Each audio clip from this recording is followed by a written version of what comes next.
అన్ని దానముల కన్నా అన్నదానము మిన్నా అంటారు.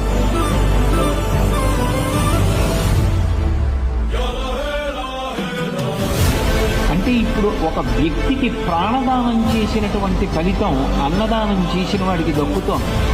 పైగా ఆయన ఆ అన్నం తిని ఒక మంచి పని చేశాడనుకోండి, ఇప్పుడు ఆయన మంచి పని చేయడానికి కావలసిన బలం మీరు పెట్టిన అన్నంలోంచి వచ్చింది కాబట్టి మీకు కూడా ఆయన చేసిన మంచి పనిలోంచి ఫలితం వస్తుంది.